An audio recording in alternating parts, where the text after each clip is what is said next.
ఒక new baby life లోకి వచ్చాక పేరెంట్స్ కి చాలా హ్యాపీనెస్ ఉంటుంది, కానీ డౌట్స్ కూడా అలాగే ఉంటాయి. అందులో మెయిన్ గా బేబీ స్లీప్ రొటీన్ ఎలా మెయింటైన్ చేయాలని న్యూ పేరెంట్స్ వరీ అవుతూ ఉంటారు. సో మీ న్యూ బార్న్ బేబీస్ కి 4 months వచ్చేసరికి ఒక స్లీప్ షెడ్యూల్ ని మెయింటైన్ చేయండి.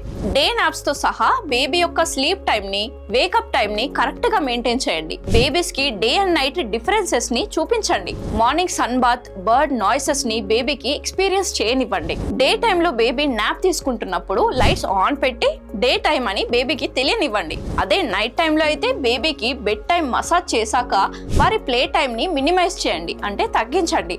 డే టైమ్ లో బేబీతో ఆడుకోండి, కానీ నైట్ టైంలో అవాయిడ్ చేయండి.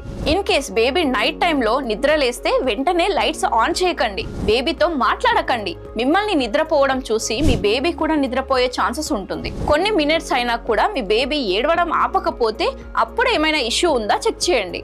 బిఫోర్ స్లీపింగ్ మీ బేబీ యొక్క టమ్మీ అనేది ఫుల్ ఉండేలా ఎన్షూర్ చేసుకోండి. ఒక్కటి గుర్తుపెట్టుకోండి, మీరు మీ బేబీ కోసం స్టార్టింగ్ నుంచి ఎలాంటి రొటీన్ అయితే బిల్డ్ చేస్తారో వాళ్ళకి అలాంటి హ్యాబిట్స్ డెవలప్ అవుతాయి. ఒక గ్రేట్ రొటీన్ బిల్డ్ చేస్తే లైఫ్ లాంగ్ పిల్లల్లో మంచి హ్యాబిట్స్ అనేటివి కంటిన్యూ అవుతాయి. ఈ వీడియోని మీకు తెలిసిన న్యూ పేరెంట్స్ అందరితో కూడా షేర్ చేయండి.